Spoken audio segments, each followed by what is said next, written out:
のささやきの朗読や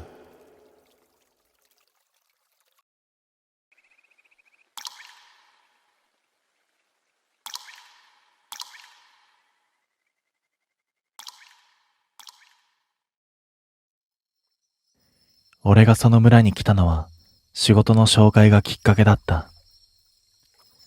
過疎が進んだ集落で人手が足りない。住む家も用意するし、最低限の収入も保証する。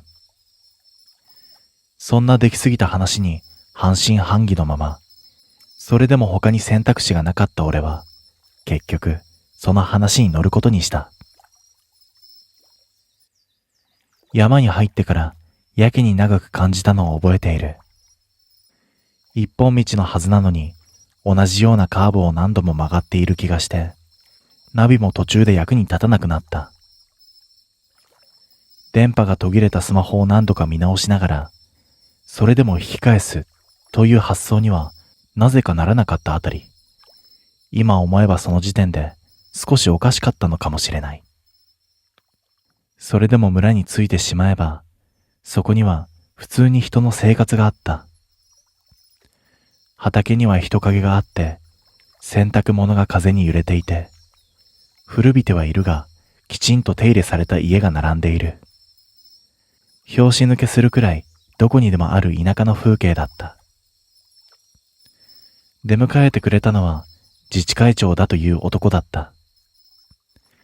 50代くらいで、柔らかい笑顔を浮かべながら、近づいてきたその男は、やけに距離の近い握手をしてきた。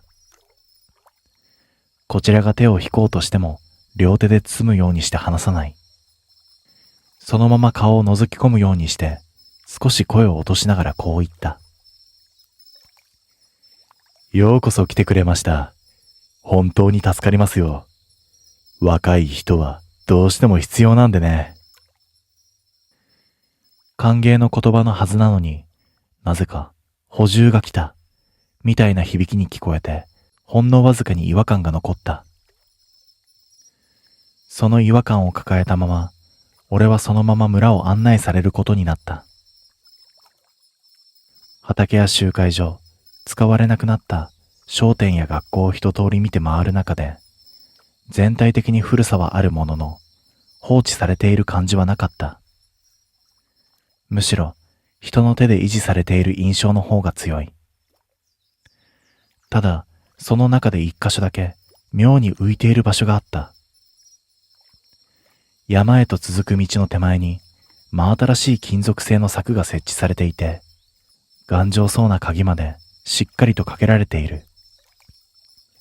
周囲の風景がどれも年季の入ったものばかりだったせいか、その柵だけが不自然に新しく見えた。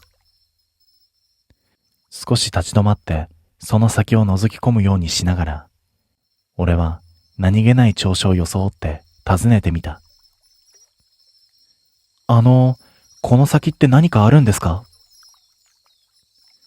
すると会長はほんの一瞬だけ間を置いてから、視線を柵の奥に向けたまま思い出したような口ぶりで答えた。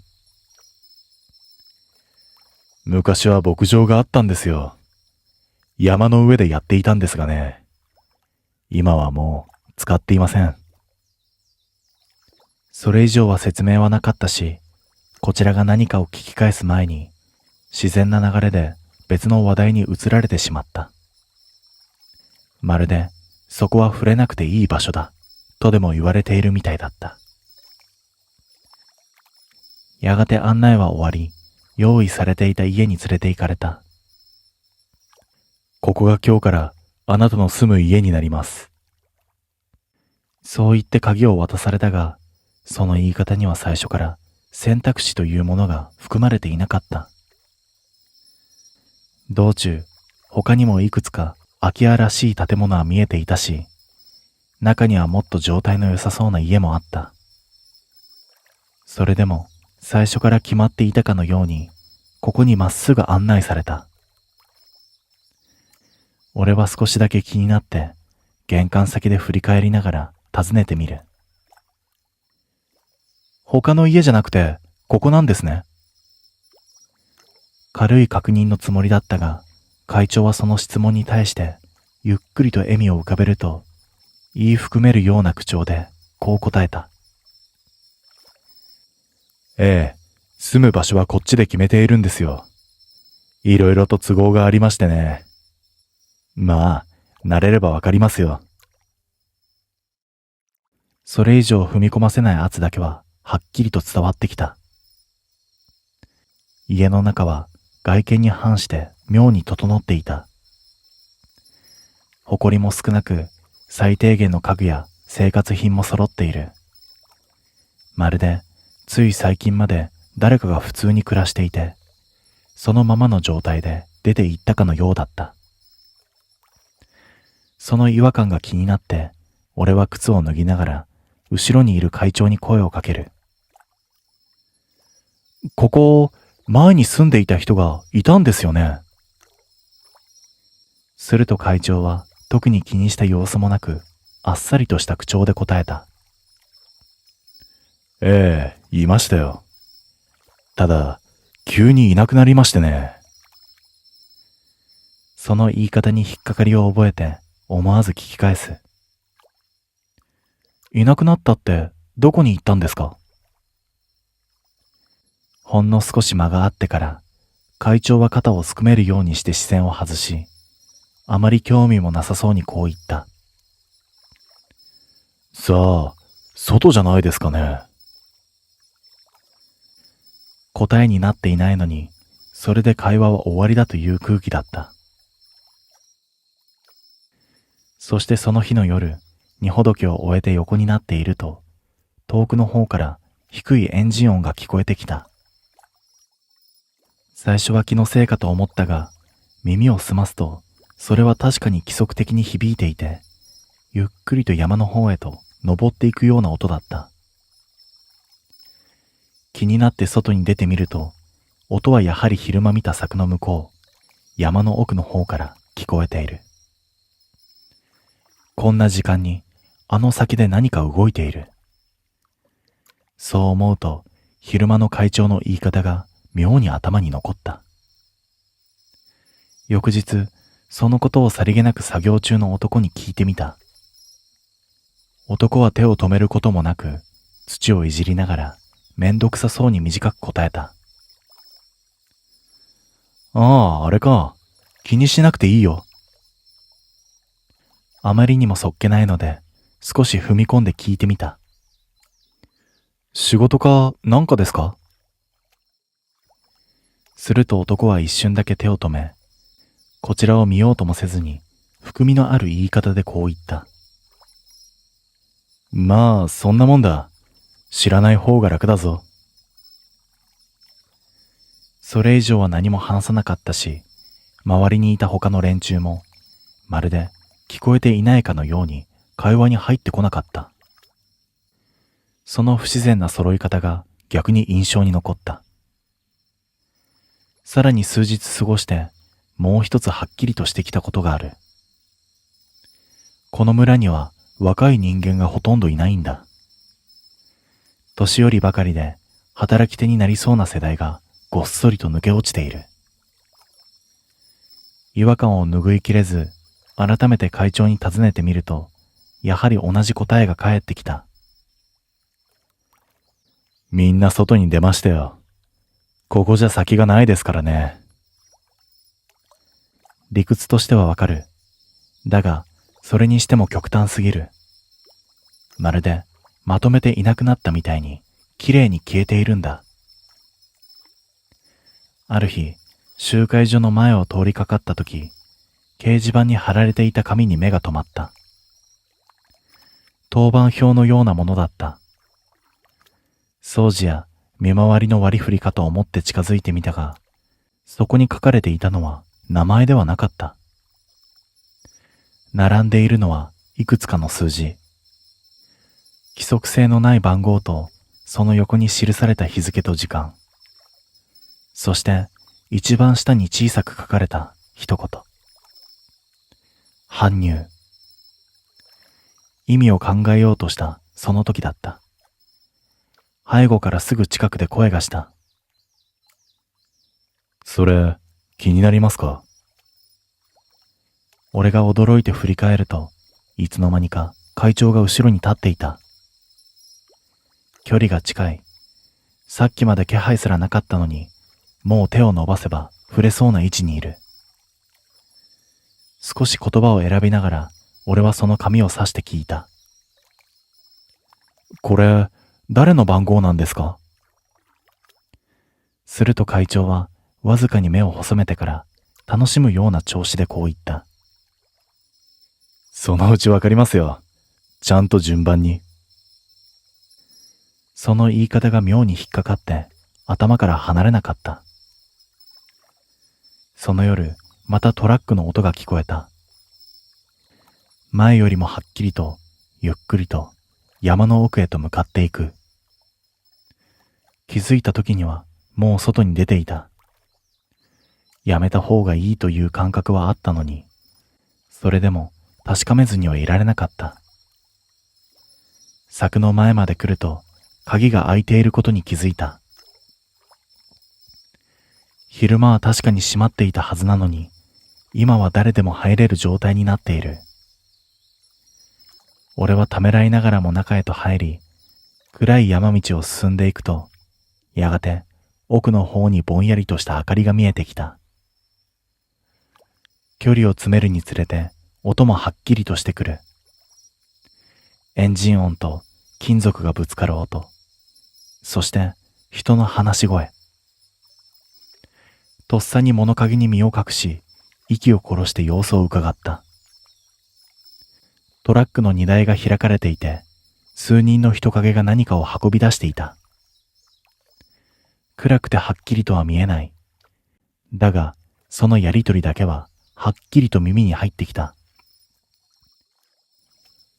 今回のはどうだ？3番です。状態は良好。前回よりマシだな。少し暴れた形跡がありますが、処理はどうしますか？短い沈黙の後、別の男が笑い混じりに答えた。規定通りでいい。どうせ、ここに来た時点でもう外じゃない。その一言で全部つながった気がした。番号の意味も、若い人間がいない理由も、搬入という言葉の意味も。理解した瞬間、背中が一気に冷たくなった。その時だった。背後で落ち葉を踏む音がした。見ちゃいましたか。振り返る前にわかる。会長の声だった。ゆっくり振り向くと、そこには昼間と同じ笑顔のまま立っている会長と、その後ろに並ぶ村の連中の姿があった。ただ、昼間と違うのはその目だった。誰一人として笑っていないんだ。会長は一歩近づいてくると、安心させるような口調で、しかし、はっきりとした声でこう言った。大丈夫ですよ。まだ、あなたの番じゃありませんから。その言葉の意味を理解するより先に、さらに続けられる。こういうのはね、ちゃんと順番で回してるんですよ。急にやると、いろいろ問題が出ますからね。俺は逃げなければいけないと思った。だが、足が動かなかった。周囲を囲まれていることに、その時になってようやく気づいた。そして遠くでトラックのエンジンがもう一度低くなった。まるで次を待っているみたいに。あの夜のことを俺は誰にも話さなかった。いや、正確には話せなかったんだ。翌朝村の連中は何事もなかったかのように振る舞っていたし、会長に至っては昨日と全く同じ調子で声をかけてきたからだ。どうです？もう慣れましたか？そう言って笑う顔を見たとき、こいつらは最初から全部知っていて、何もかも予定通りに進めているんだと、はっきりと理解した。下手に騒げばどうなるかもわかっていた。あの山で見た3番がどうなったのか、俺に確認する勇気はなかったが、少なくとも無事では済んでいないことだけは確信できたからだ。それでも何もせずにいるわけにはいかなかった。知らないふりをして今まで通りに過ごしながら少しずつ情報を集めるしかない。村の年寄りたちは口が重かったが、酒が入ると多少は緩むことがある。ある晩、集会所での飲みの席に呼ばれたとき、俺はそれを利用することにした。わざと何も知らないふりをして、昔の話を聞き出す。この辺、昔は牧場やってたって聞きましたけど。俺がそう切り出すと、何人かが一瞬だけ視線を交わした。それから一人の老人がため息混じりに口を開いた。やってたよ。山の上でな。牛を飼って、それなりに回ってた。懐かしむような口調だったが、すぐに表情が曇る。けど、ある年に全部ダメになった。病気だかなんかで、一気に数が減ってな。借金だけが残ったんだ。そこまで話して、老人は酒を一口飲んだ後、少し声を落とした。で、その時に話が来たんだよ。助けてやるってな。誰がですか？自然に聞き返したつもりだったが、その場の空気が一瞬で冷えたのが分かった。そして老人は答えなかった。だけど代わりに、隣にいた別の男が、やや強い口調で言葉をかぶせてきた。昔話だ。今は関係ねえ。そのまま話は打ち切られた。それ以上は踏み込むな、という無言の圧だけが残る。だが、それで十分だった。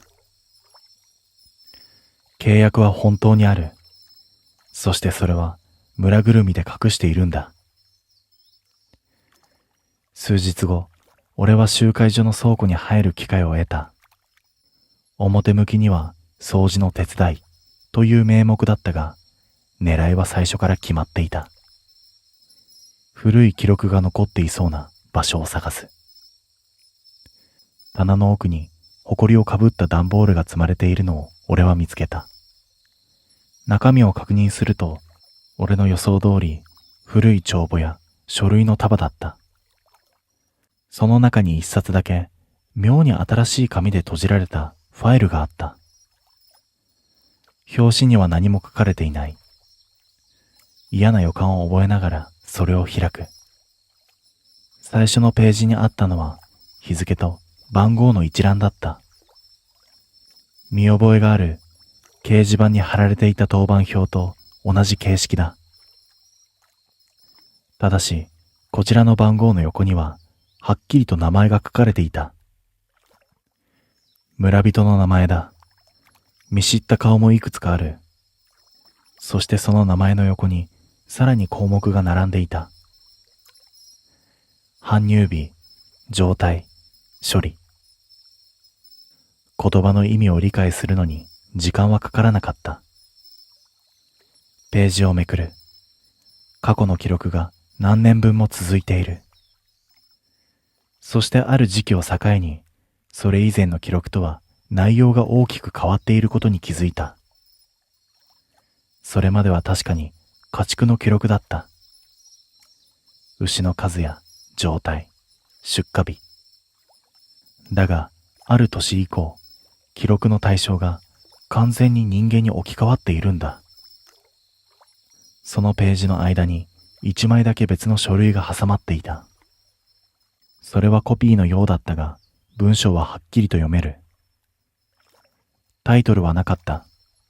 ただ、本文の冒頭にこう書かれていた。契約条項。喉が渇くのを感じながら読み進める。内容は簡潔だった。一定期間ごとに規定数を収めること。対象は当該地域に属するものとする。不足が生じた場合、代替による補填を認める。契約の履行がなされない場合、地域全体に対して処置を行う。そして最後に一文だけ妙に具体的な条件があった。対象の選定及び順序は地域側の裁量に委ねる。思い出した会長の言葉。順番がありますから。ページをめくる手が止まらなくなっていた。確認しなければいけないことがあった。最新の記録。一番後ろのページを開く。そこには直近の搬入予定が並んでいた。番号と日付、そしてその横に書かれている名前。視線を滑らした瞬間、心臓が強く跳ねた。そこには見覚えのある名前があったんだ。俺の名前だった。その行をもう一度見直す。間違いじゃない。番号と日付、そして搬入予定。その日付は明日だった。その瞬間、倉庫の外で物音がした。誰かが近づいてくる。慌ててファイルを元に戻し、段ボールの位置も整える。何もしていないふりをして振り向いたとき、入り口に立っていたのは会長だった。何か見つかりましたか？穏やかな声だった。だが、その目は笑っていない。どこまで見たのか、全部わかっているような視線だったんだ。いえ、特には。できるだけ平静を装って答える。数秒の沈黙。その後会長はゆっくりとうなずいた。そうですか。ならいい。そう言って一歩だけ近づくと、軽く肩に手を置かれる。それは逃げ場を塞ぐような位置だった。明日少し手伝ってもらうことがあります。耳元に近い距離で静かにそう言われた。難しいことじゃありません。順番通りに進めるだけですから。逃げないといけない。頭では分かっているのに、うまく考えがまとまらない。ただ一つだけ、はっきりとしていることがあった。もう、順番が回ってきている。その日の夜、トラックの音はしなかった。代わりに、村の中が異様なほど静かだった。まるで明日に備えて、全員が息を潜めているみたいに。眠れるはずもなく、暗い天井を見つめながら、俺は一晩中考え続けていた。どうやって逃げるか、この村から出る方法はあるのか、そして、もし出られたとしても、それで終わるのか。遠くで何かがきしむような音がした気がした。それは山の方からだった。結局ほとんど眠れないまま朝になった。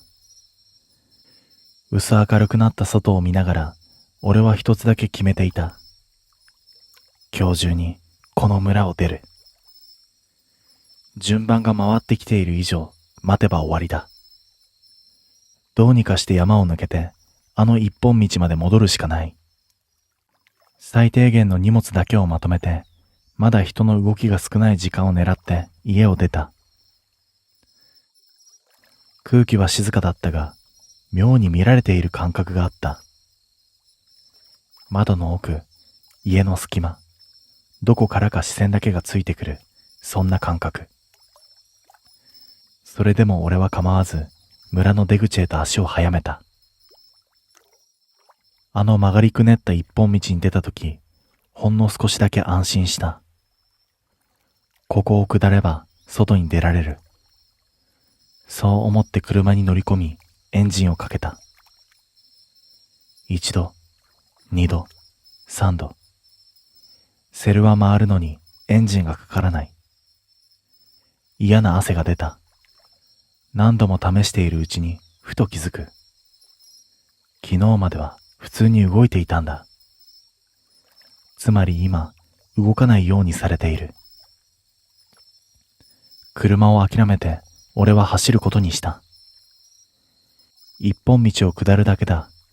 距離はあるが不可能ではない。そう自分に言い聞かして走り出したが、数分もしないうちに足が止まった。それは道の先に人が立っていたからだ。だけど一人ではない。三人、四人、いや、それ以上。ゆっくりとこちらに歩いてくる。それは村の連中だった。後ろを振り返る。後ろも同じだった。いつの間にか後ろからも人が来ている。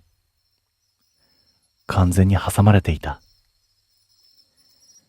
俺は息を切らしながらその場に立ち尽くすしかなかった。やがてその中から会長が前へ出てくる。相変わらずあの穏やかな笑顔のままだ。困りますよ。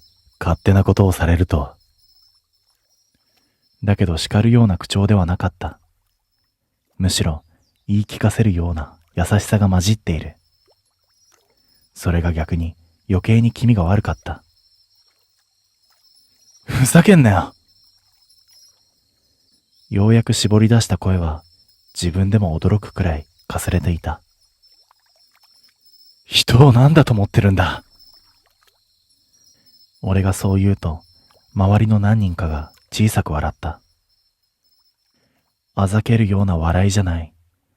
理解していない子供を見るような笑い方だった。会長は少しだけ首をかしげてから静かに答えた。わかっているはずですよ。もう見ているんですから。そして一歩近づいてくる。俺に逃げ場はない。これはね、誰かがやらないといけないことなんですよ。穏やかな声だった。だが、その言葉の中身は一切揺れていない。昔一度だけやめたことがあるんですよ。不意にそんな話を始めた。もうやめようってね。人を出すなんておかしいって。その時のことを思い出しているのか、少しだけ目を細める。結果は簡単でしたよ。水が止まって作物が全部ダメになって3ヶ月で半分が死にました。淡々とした語りだった。事実を並べているだけという調子。だから続けているんですよ。全員で生きるために。そう言い切った後、ほんのわずかに笑みを深めた。その中で順番を回しているだけですから公平でしょ。言葉が出なかった。理屈としては通っている。だが、それを受け入れることはできない。外の人間は関係ないだろ。俺は最後の抵抗のつもりでそう言うと、会長はすぐに首を横に振った。いえ、関係ありますよ。間髪入れずにはっきりと否定された。あなたはもうこの村に住んでる。その一言で全部終わった気がした。契約は属した時点で対象になるんですよ。住民票でも機関でもない。ただ、ここにいるという事実でね。思い出す。家を選ばせなかったこと。名前ではなく番号の当番表。最初に握られたあの強い手。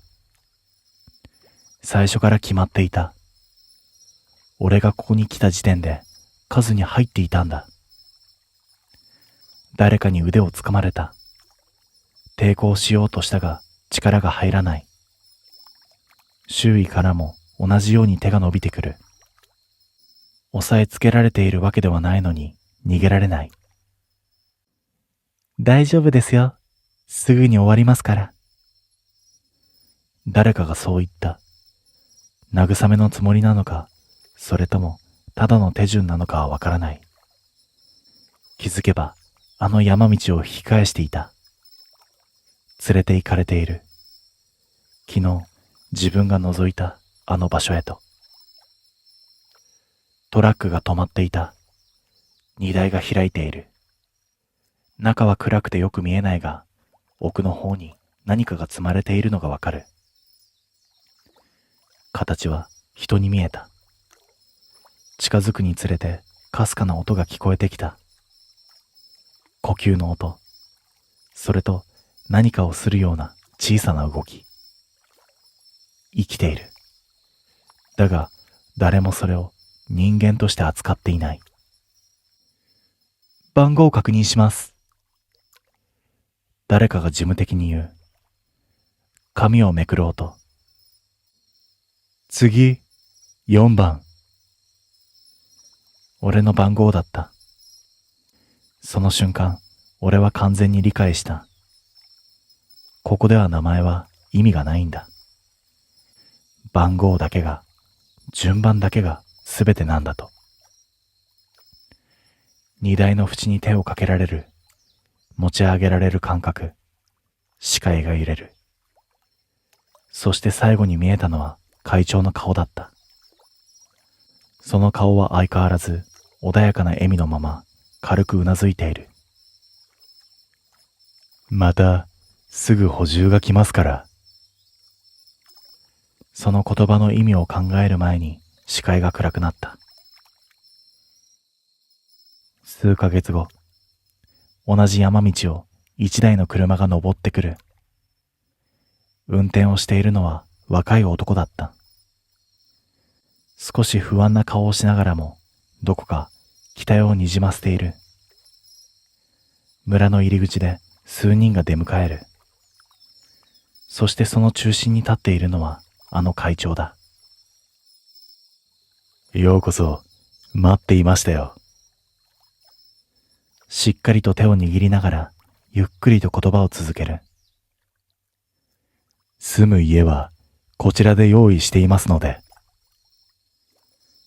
そしてほんの一瞬だけ視線を山の方へと向けてから、こちらで決めさせてもらえますね。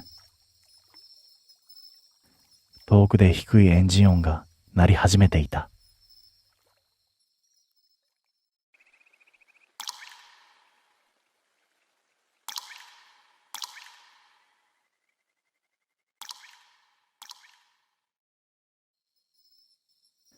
その話を見つけたのは自治体の移住支援サイトだった。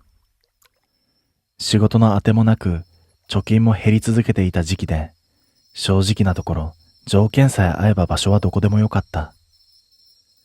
そんな中で目に入ったのが空き家提供、仕事斡旋あり、即入居可というあまりにも都合のいい募集だった。掲載されていた写真を見る限り、家は古いが状態は悪くない。周囲の環境も静かそうで、生活に困るような雰囲気ではなかった。細かいことを考える余裕もなく、俺はそのまま申し込みをした。現地に着いてから最初に違和感を覚えたのは、不動産屋が一切関わっていないことだった。手続きを担当したのは役場の職員で、書類の説明から契約、鍵の受け渡しに至るまで、すべて庁舎の中で完結した。形式としては問題ないはずなのに、選ぶという工程がごっそりと抜け落ちているのがどうにも引っかかった。机の上には明らかに複数の物件資料が並んでいた。だが、それらに触れることも内容を確認することも許されないまま、話は一方的に進んでいく。その流れを止めるように、俺は一度だけ口を挟んだ。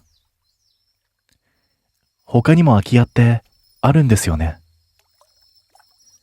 確認のつもりで軽く聞いたつもりだったが、担当の男はペンを動かす手を止めることもなく、書類に視線を落としたまま、わずかに口元だけを緩めて答えた。ええ、ありますよ。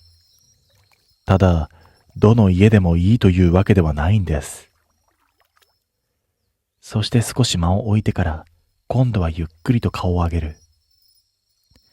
その視線がまっすぐとこちらを捉えてから静かに続けた。住む人に会う家と会わない家がありますから。俺は言っている意味がよくわからず、そのまま聞き返す。会うっていうのは何にですか？すると男はほんのわずかに首を傾けてから当然のことを説明するような調子でこう言った。人ですよ。住む人間にです。その答えは説明になっていなかったが、それ以上踏み込める空気ではなかった。結局、提示された一件の書類にサインをする形で話は終わり、そのまま現地の家へと案内されることになった。車で数分ほど移動した先、集落の先にある一軒の前で車が止まった。周囲を見渡すと似たような空き家はいくつもあった。中には明らかに新しそうな家や手入れの行き届いた建物も混ざっている。それでも案内役の男は一切迷うこともなく、その中の一軒の前で足を止めた。こちらになります。そう言って鍵を差し出してくる。その仕草は最初からここ以外に選択肢が存在していなかったことを示していた。玄関の前で一瞬だけ迷った後、鍵を受け取り、扉を開ける。その瞬間、かすかに鼻につく匂いがあった。カビとも違う、古くなった水のような、どこか湿った匂い。だが、それに反して室内は妙に整っていた。床には埃がほとんどなく、家具もきちんと配置されている。生活品も一通り揃っていて、むしろ誰かが最近まで普通に暮らしていたような、そんな空気が残っていた。靴を脱ぎながら背後に立っている男に振り返る。気になっていたことをそのまま口にした。ここ、前に住んでた人っているんですよね。すると男は特に隠す様子もなくあっさりとうなずいた。ええ、いましたよ。しばらく住んでいました。そこで一度言葉を切ると、ほんのわずかに視線を外しながらこう続けた。ただ、いなくなってしまいましたが。その言い方に引っかかりを覚えて思わず踏み込んだ。いなくなったって引っ越したんですか？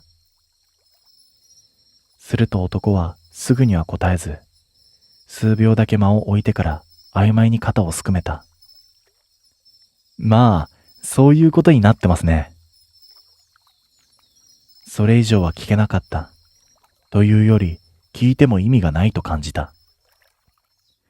その代わり、男は去り際に一つだけ、妙に具体的な注意を残していった。玄関を出て、ドアに手をかけたまま振り返りもせず、少し低い声でこう言った。生活に困ることはないと思います。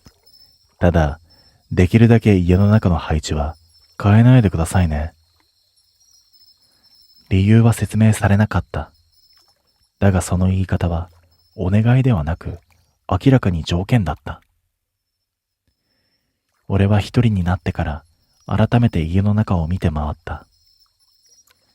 キッチンには使いかけの調味料が残っていて、棚には食器がそのまま並んでいる。冷蔵庫の中には何も入っていなかったが、電源は入っていた。風呂場にはシャンプーや石鹸が置かれ、タオルまでかけられている。どれも古びてはいるが、放置されていたというよりは、途中で切り取られた生活がそのまま残っているような状態だった。リビングに戻ったとき、壁にかけられたカレンダーが目に入った。日付は3ヶ月前で止まっている。その日だけ赤いペンで丸がつけられていた。理由はどこにも書かれていない。そしてその夜、初めて音を聞いた。風呂に入ろうと準備をしていた時だった。最初は気のせいかと思ったが、耳を澄ますと確かに聞こえてくる。2階からゆっくりとした足音がしていた。キシッ、キシッと床を踏む音が一定の間隔で続いている。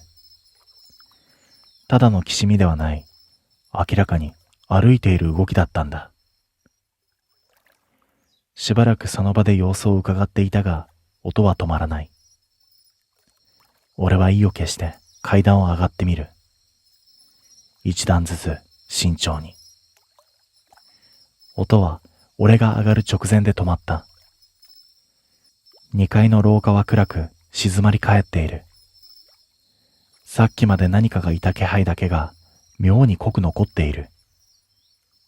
一部屋ずつ確認していくが、どこにも人はいない。ただ、一番奥の部屋だけ少しだけドアが開いていた。その部屋はさっき見た時には閉まっていたはずだった。ゆっくりと近づき、指先でドアを押す。きしむ音を立てながら開いたその先は、物置のような部屋だった。段ボールや古い家具が積まれているだけで人の姿はない。それでも違和感が残る。視線を動かしていく中で一つだけ気づいた。段ボールの一つが開いているんだ。さっき見た時には閉まっていた気がした。ゆっくりと近づき中を覗く。中にはノートが一冊入っていた。擦れた表紙には何も書かれていない。手に取って開く。中には手書きの文字がびっしりと並んでいた。日付とその日の出来事。どうやらこの家の前に住んでいた人間の日記らしかった。何ページかめくってみる。最初は普通の生活の記録だった。だが途中から明らかに様子が変わっていく。また音がする。2階を誰かが歩いてる。配置を変えたら元に戻されてた。使っていないのに水が出ている。ページをめくる手が止まらなくなる。そして文章が徐々に荒れていった。おかしい。この家は真似をしてくる。生活が重なってくる。時間を合わせられている。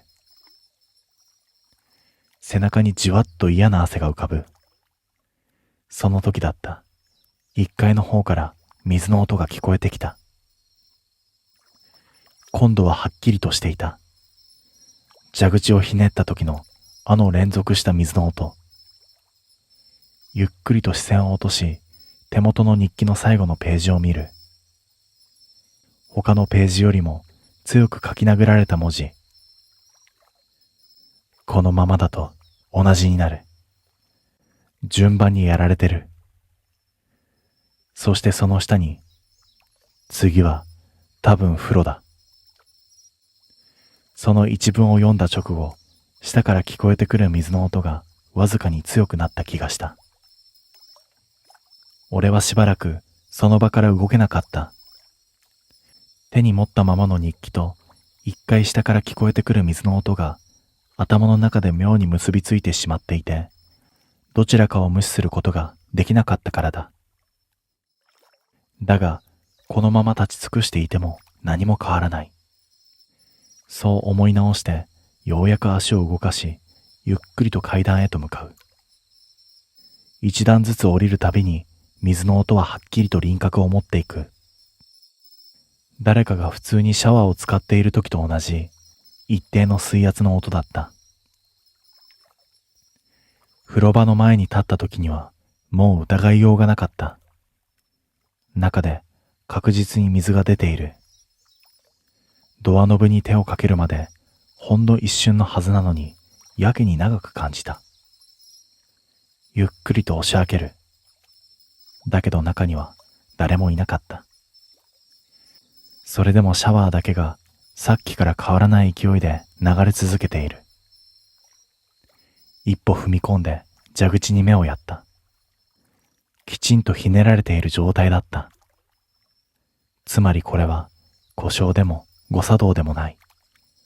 誰かが開けた形そのままということになる。手を伸ばして水を止めると、音が消えた瞬間に家の中が異様なほど静かになった。さっきまで確かに動いていた何かが一斉に気配を消したような、そんな不自然な静けさだった。そしてその夜は結局ほとんど眠れなかった。2階からの音は何度か聞こえてはいたが、もう確かめに行く気にはなれなかった。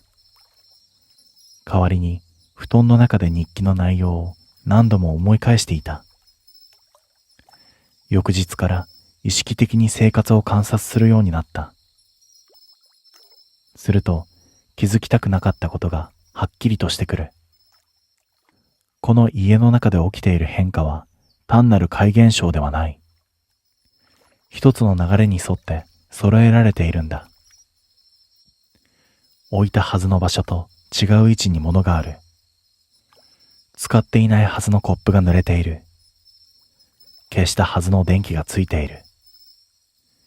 最初はバラバラに見えていたそれが、日を追うごとに一つの形を作っていく。そして、その形に見覚えがあることに気づいた。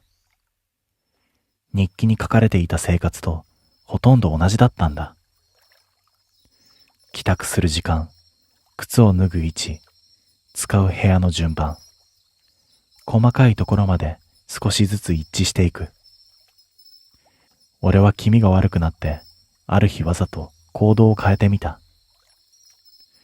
いつもなら帰宅してすぐにリビングに入るところを、その日は直接寝室に行く。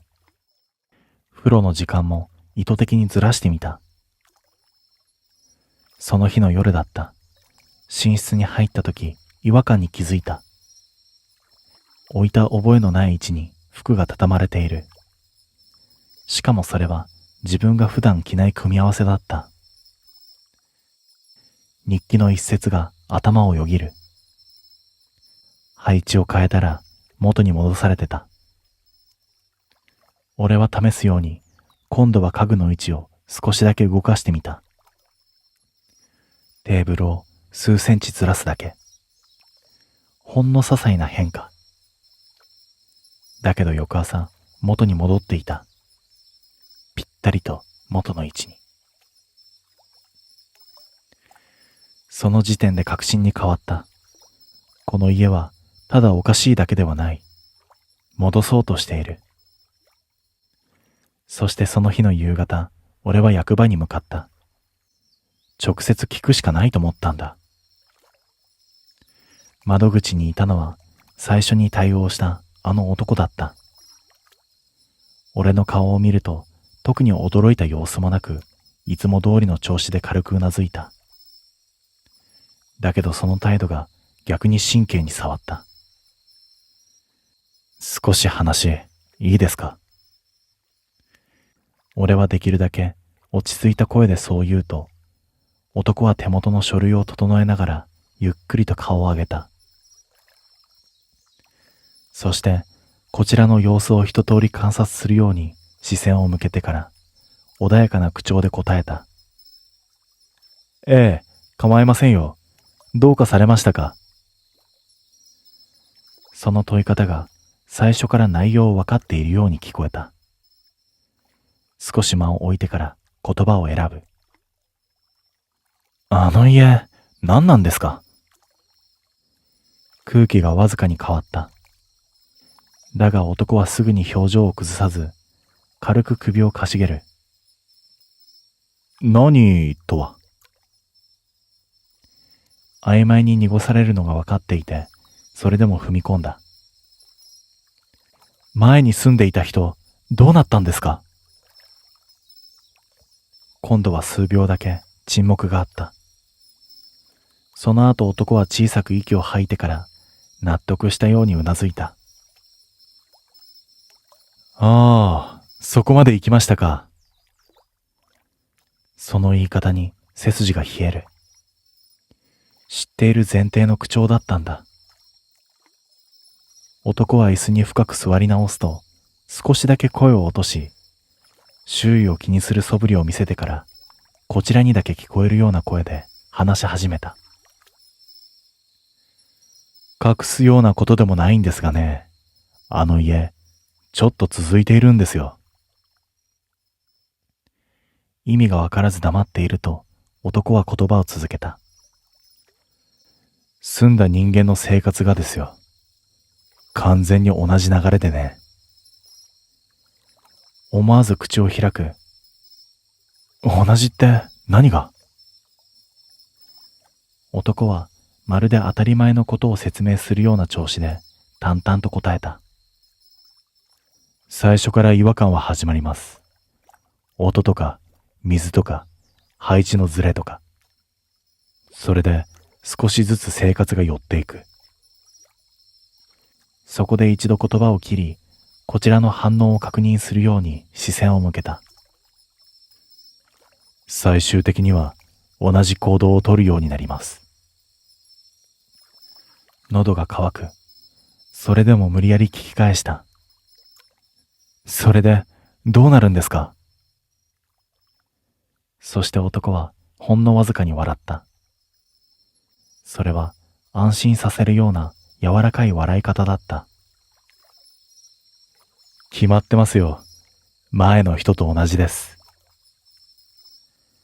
その一言で日記の最後の行が頭に浮かんだ。次は多分風呂だ。しばらく言葉が出なかった。その沈黙を埋めるように男が静かに続ける。ただ安心してください。いきなりそうなるわけじゃない。ちゃんと段階を踏みますから。俺はその言い方にゾッとした。まるで手順の話をしているみたいだった。なんでそんな家を使っているんですか？ようやく出た言葉はそれだった。男は一瞬だけ考えるように視線を落とし、それからあっさりと答えた。効率がいいからですよ。あまりにも簡単な理由だった。処理も記録も説明も全部同じで済みますからね。その瞬間理解した。これは事故でも何でもない。最初から分かっていて、ここに住まわしているんだ。男は最後に軽く念を押すように言った。だから最初に言ったでしょ。合う家と合わない家があるって。その言葉が今になってはっきりと意味を持った。再現できる人間を選んでいるんだ。俺は役場を出た後、足取りがうまく定まらなかった。逃げなければいけない。そう思っているのに、どこかでまだ間に合うという感覚が残っている。だがその答えはその日の夜に完全に崩れた。家に戻り、何気なく日記を開いた時だった。最後のページのさらにその先に昨日までなかったはずのページが増えていることに気づいた。ゆっくりとめくる。そこには新しい日付が書かれていた。今日の日付だった。その下に短く一行だけ。水の音を確認。そしてそのさらに下にまだ来ていないはずの日付とその予定が書かれていた。4月19日、風呂で。そこで文章は途切れていた。その夜俺は風呂には近づかなかった。日記に書かれていた通りになるくらいなら、どんなに不自然でも避け続ける方がいい。俺はそう判断して、風呂場のドアには手を触れないまま、リビングで一晩をやり過ごした。水の音は何度も聞こえてきた。強くなったり弱くなったりをしながら、まるで中に誰かがいるかのように断続的に続いていた。それでも無視した。音を聞かれないようにテレビをつけ、わざと明るくして眠れないまま朝を迎えた。これで流れは変えられたはずだ、とその時は思った。だが、その考えは甘かった。翌日の夕方、仕事から戻ってきた時、玄関を開けた瞬間に違和感があった。空気の湿り方が違う。家の中にわずかに湿気の残りのようなものが漂っていた。俺は嫌な予感を抱えたまま中へと入ると、リビングのテーブルの上に見覚えのないものが置かれていた。タオルだった。濡れている。しかもきちんと畳まれている。昨日俺は一度も風呂に入っていない。それでも入った後の状態だけがそこに残っている。ゆっくりと視線を動かす。床にはうっすらと水の跡が続いていた。玄関からではない。風呂場からリビングまで。背中が冷たくなる。日記の言葉が頭の中でつながる。生活が重なってくる。その日は何もせずに家を出た。このままここにいたら本当に同じ流れに乗せられる。そう確信したからだ。そのまま役場へと向かった。逃げるための手続きでも何でもいい。とにかくこの家から離れる理由を作らなければならなかった。そして窓口にはまたあの男がいた。俺の顔を見ると特に驚く様子もなく、いつも通り軽くうなずいた。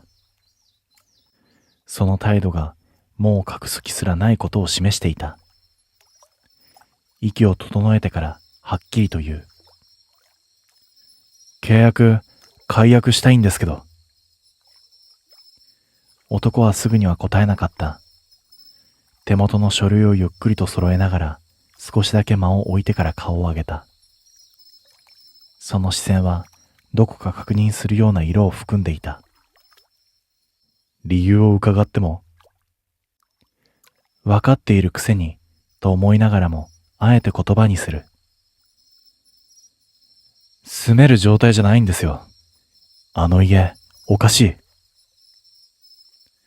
すると男は小さく息を吐くようにしてから、やや困ったような表情を作った。だがその目は全く困っていなかった。そうですか。ですが、契約上、すぐの解約は難しいですね。淡々とした説明口調だった。補助金の関係もありますし、最低限居住期間がありますから。話にならない。俺は思わず声が荒くなった。そんなこと言ってる場合じゃねえだろ。男はそこで初めて少し真面目な顔になった。そして周囲を一度見渡してから声を落とす。もう少しで終わるんですよ。意味がわからず言葉を失った。男はそのまま続ける。今の段階ならあと一手で済む。ここで抜けられると記録が崩れるんですよ。その言い方ではっきりとした。これは単なる管理じゃない。終わらせることが目的になっているんだ。ふざけんなよ。思わず漏れた言葉に男は静かに首を振った。ふざけてはいませんよ。むしろ合理的ですよ。そして机の上に置かれた書類を指で軽く叩いた。同じ結果。そうしておけば全部同じ処理で済む。その一言で完全に理解した。あの家はそうやって処理するための場所なんだ。これ以上話しても俺は無駄だとわかり、そのまま役場を出た。その足で村の外へと向かう。もう歩きでも何でもいい。とにかく離れるしかない。だが村の出口に差し掛かったところで足が止まった。道の先に人が立っているんだ。一人ではない。何人もいる。全員こっちを見ていた。その中には役場の男の姿もあった。ゆっくりと近づいてくる。逃げようとしても、後ろからも同じように人影が現れる。挟まれていた。やがて男が前へ出てきて、落ち着いた口調で話しかけてくる。戻りましょうよ。あと少しですから。その言い方は、まるで作業の途中を中断された人間に対するものだった。もう流れに入っているんですよ。その言葉に背中が冷えた。気づけば俺は手をつかまれていた。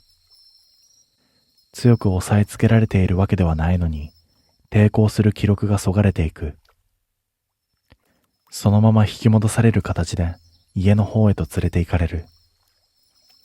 玄関をくぐった瞬間、空気の重さが変わった。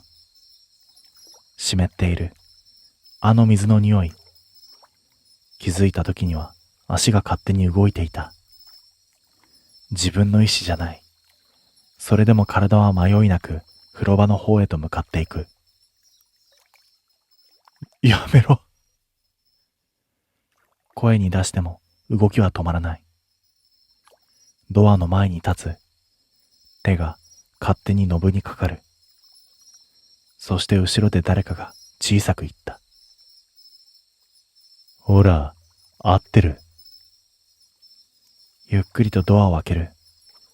そして中はすでに湯気が立っていた。その瞬間、日記の最後の一行が頭の中で重なった。次は多分風呂だ。俺はそこで意識が途切れた。数週間後、役場の窓口で一人の男が説明を受けている。それは新しく移住してきた人間だった。担当をしているのはあの男だ。いつもと変わらない穏やかな口調で話を進めている。机の上にはいくつかの物件資料が並んでいる。だが、そのうちの一枚だけを取り上げ、迷いなく差し出した。こちらの家になります。男は少し不安な顔をしながらも、書類に目を落とす。他の家って選べたりは？遠慮がちそうな声でそう尋ねると、担当の男は一度だけ軽く笑ってから、ゆっくりと顔を上げた。ええ、ありますよ。ただ、ほんのわずかに間を置いてから、はっきりと続ける。この家、あなたに合っていますから。その言葉と同時に、奥の部屋の棚に置かれた一冊のノートが、わずかにページを開いた。まるで次の記録を待っているみたいに。